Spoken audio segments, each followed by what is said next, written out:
حدیث پاک میں آتا ہے خوبصورت عورتوں کو دیکھنے سے جو اپنی نظروں کو جھکا لیتا ہے اسی وقت اس کے لیے جنت النعیم میں بے حساب داخلے کی بشارت لکھ دی جاتی ہے۔ سبحان اللہ سبحان اللہ۔ اس لیے قرآن کہتا ہے ان الابرار لفی نعیم وان الفجار لفی جہیم، نیکوں کے لیے جنت ہے، فساق و فجار کے لیے جہنم ہے، نفسانی خواہشات کی طرف نہ جاؤ۔ بس اتنا ہی کہہ سکتے ہیں، زنا سے چند منٹ کی لذت ملتی ہے، پھر ہمیشہ کی ذلت۔ حدیث پاک میں آتا ہے زانی کے چہرے کی خوبصورتی ختم کر دی جاتی ہے، اس کے رزق میں تنگی پیدا کر دی جاتی ہے، اور پھر اس کی عمر کو گھٹا دیا جاتا ہے۔ بزرگان دین فرماتے ہیں، ابن حجر حیتمی رحمت اللہ علیہ فرماتے ہیں کہ جو زنا کرتا ہے اس کی نسلوں سے بھی زنا کیا جاتا ہے، یعنی اس کی نسلوں کی بیٹیاں محفوظ نہیں رہتی۔ جو زانی زنا کرتے ہیں نا، امام ابن حجر مفتی اعظم مکہ فرما رہے ہیں کہ اس کی بچیوں سے بھی پھر نسلاً بعد نسل بدکاری کا سلسلہ جاری رہتا ہے۔ کما تدین و تدان، جیسا کرو گے ویسا پاؤ گے۔ کچھ لوگ سمجھتے ہیں ہم گل چھترے اڑاتے رہیں، پکنک منانے کے لیے جاتے رہے، بدکاریاں کرتے رہے، ہماری بیٹیاں تو محفوظ ہیں۔ ابن حجر کہتے ہیں کوئی محفوظ نہیں۔ امام شافعی فرماتے ہیں رحمت اللہ علیہ کہ زنا وہ قرض ہے، تم ادھر کرو گے ادھر تمہاری نسل کی کسی بیٹی سے، بہو سے، اور تمہارے خاندان کی کسی عورت سے وہ قرض ادا ہو جائے گا۔ اگر تم چاہتے ہو کہ تمہاری بیٹیاں پاک دامن رہے تو تم پاک دامن رہو، تم دوسروں کی بچیوں کی عزت کی حفاظت کرو گے تو تمہاری بچیوں کی عزت کی حفاظت کی جائے گی۔ اللہ اکبر۔ اور یہ بھی کہا گیا اکثر بانجھ پن، ابھی کیا ہوتا ہے شادی ہونے کے بہت دنوں تک بہت لوگوں کو اولاد نہیں ہوتی، اولاد جن کو نہیں ہوتی وہ سب گنہگار ہے، ایسا نہیں ہے۔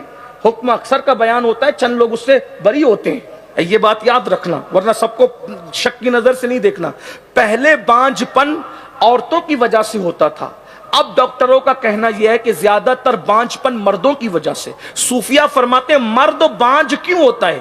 یا تو زنا شادی سے پہلے کرتا ہے اس لیے بانجھ ہو جاتا ہے، یا اپنے ہاتھوں سے اپنی جوانی کو ضائع کرتا ہے اس لیے بانجھ ہو جاتا ہے۔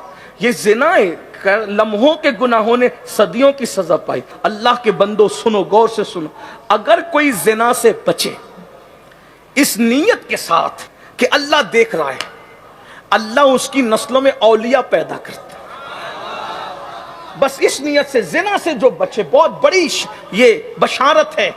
اگر نسلوں میں اولیاء کو پیدا کرنا ہے تو فرمایا زنا سے اس نیت سے نہیں کہ لوگ دیکھ رہے ہیں، لوگ دیکھ رہے ہیں تو پھر کہیں جہاں نہیں دیکھیں گے وہاں کر لو گے، اللہ دیکھ رہا ہے، عزت چلی جائے گی نہیں، خدا ناراض ہو جائے گا۔ اس نیت سے جو زنا سے بچے، بدکاری سے، بلکہ زنا تو بہت بری چیز ہے۔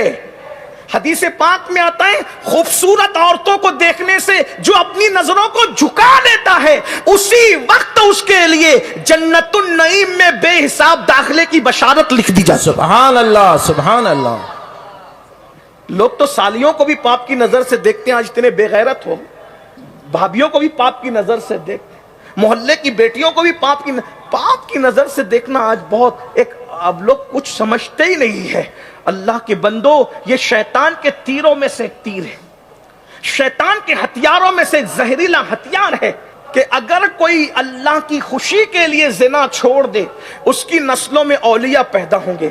اس واقعے کو ہم سب کے مرشد غیاث الکونین، غوث العالمین، قطب ربانی، محبوب سبحانی، قندیل نورانی، قطب ربانی، قطب الاقطاب، غوث الاغواث، سیدنا و مرشدنا شیخ عبد القادر حسنی حسینی جیلانی رضی اللہ تعالیٰ بیان فرماتے ہیں، ایک عورت بہت خوبصورت، اتنی خوبصورت تھی کہ سونے کے پلنگ پر وہ لوگوں سے سودے بازی کر کے اس پر وہ زنا کرتے، اور حسن کیا تھا، غضب کا، بلا کا حسن تھا۔ قدرت کچھ لوگوں کو خوبصورتی دیتی ہے آزمائش کے لیے، یاد رکھنا سارے خوبصورت جنتی نہیں ہوتے۔ ابو لہب بھی بہت خوبصورت تھا، ابو لہب بھی اتنا خوبصورت تھا کہ جب وہ کسی محفل میں بیٹھتا تھا تو اس کی خوبصورتی سے ایسے لگتا تھا جیسے آگ کے شرارے اٹھ رہے ہیں، اسی لیے اس کو ابو لہب کہا گیا۔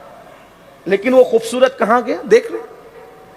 تو خوبصورتی سے یہ مت سمجھنا کہ خوبصورتی دی گئی ہے تو کبھی کبھی خوبصورتی، دولت، علم، تقوی یہ بطور آزمائش دیا جاتا ہے۔